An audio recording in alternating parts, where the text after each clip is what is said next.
Si vous regardez ces images, c'est que vous êtes certainement en pause cigare. Et vous avez bien raison.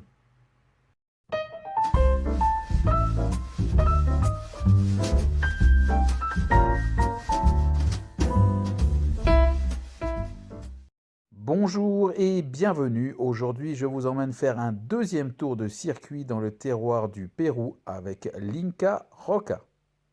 Alors, après la dégustation de l'Inca Imperio qui m'avait laissé un assez bon souvenir, je me demande évidemment ce que cette Inca Roca me réserve et donc cette vidéo va nous permettre d'en savoir plus. En cave depuis février dernier, il a été dégusté le 26 septembre. Je rappelle que c'est un cigare qui vient du Pérou, c'est un puro. Son format est un robusto, une longueur de 12 cm,7, un diamètre de 19,8 mm, un ring de 50. Et en euros, puisque ce cigare avait été commandé depuis l'Allemagne, en euros, donc vous le voyez, 5,80. Visuellement, ce cigare laisse un petit peu perplexe et on a le sentiment d'avoir un travail pas très soigné, avec une cape relativement rugueuse et puis surtout cette bague pas très bien collée comme vous pouvez le voir sur ces images. Au niveau du toucher, on a effectivement une cape assez nervurée et rugueuse, donc un toucher relativement souple dans son ensemble, même si je devine pas moins de 4 points durs. Les parfums qui se dégagent du pied sont assez agréables. On a le sentiment d'être en présence d'un chocolat chaud, même avec un petit fond de caramel et également un sous-bois que l'on devine. Et aux arômes accrus, plus de chocolat, c'est plutôt un café très léger, comme un café filtre que l'on sent. Il y a toujours cette présence du sous-bois et des épices assez légères. On peut préciser que le tirage est relativement aéré et une fois l'allumage effectué, on va découvrir des saveurs en bouche sur toute la longueur du premier tiers avec des notes de boisé léger et d'un café crème. Café crème qui va en s'intensifiant pour se transformer tout doucement pendant le deuxième tiers en un café torréfié, mais j'insiste, un café torréfié, mais qui reste par rapport au café crème. Donc ça reste relativement léger. J'en veux pour preuve que j'ai fait un pairing au café et ce dernier va vraiment prendre nettement le dessus sur le cigare qui, donc vous l'aurez compris, reste vraiment relativement léger tout du long. Ce café torréfié donc qui va tout doucement s'intensifier sur le deuxième tiers arrive jusqu'au troisième tiers, continue à être présent avec un fond boisé, je dirais écorce d'arbre, qui va tout doucement doubler ce café, prendre le dessus jusqu'à la fin du cigare ou presque, puisqu'on aura sur la fin des notes relativement fraîches et surprenantes. Surprenant, oui, en effet, car cette fin sera teintée de notes herbacées, j'ai même envie de dire légèrement mentholée.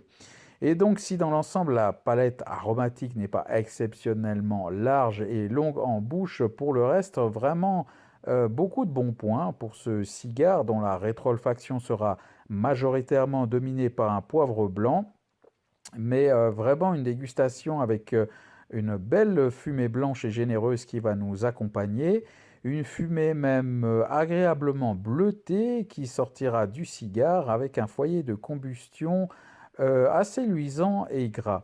Et le point fort, c'est la cendre, une cendre vraiment très compacte qui ne va tomber qu'à deux reprises et qui se tient très très très bien et à signaler aucun dégazage d'effectué pour une durée de dégustation d'1 h 30.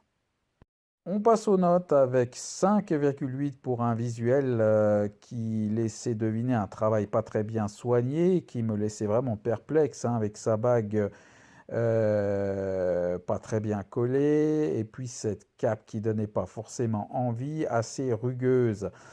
Une qualité de fabrication légèrement supérieure, 6,5 sauvée en grande partie par le comportement de la cendre, une belle cendre blanche et une combustion alors irréprochable et très très régulière. Pour le reste, eh bien, on avait quand même une cape nervurée, cette bague pas très bien collée, c'est quand même assez gênant et comme je le disais, ça donne pas forcément très envie.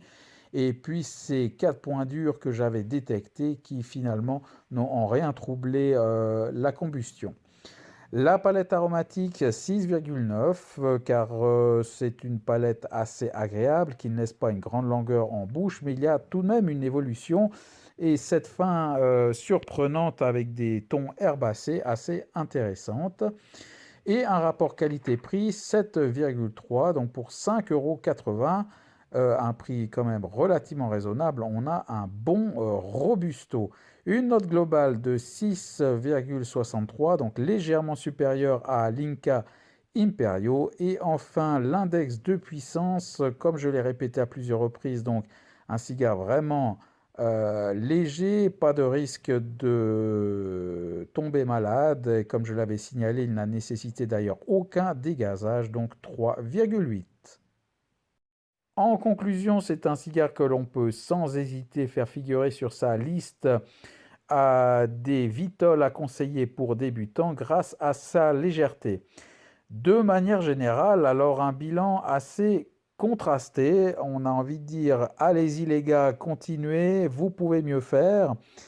Bon, la palette aromatique est ce qu'elle est, une évolution qui, comme je le disais, n'est pas extrêmement large, mais voilà, ça peut vraiment tout à fait convenir à des débutants. Je ne pense pas qu'un expert tomberait en admiration devant un tel cigare. Et puis, alors, au niveau visuel, il y a vraiment des points à améliorer. C'est vraiment dommage car on sent quand même malgré tout un potentiel et la patte de Mitchell Orkant, une des figures du milieu du cigare de Grande-Bretagne, qui est à l'origine de la conception de cette marque et ça se sent car vraiment on a quand même du plaisir avec cette combustion, cette cendre et cette fumée qui vraiment rappellerait plutôt un cigare de tout premier ordre. Donc il y a du potentiel et c'est en cela que c'est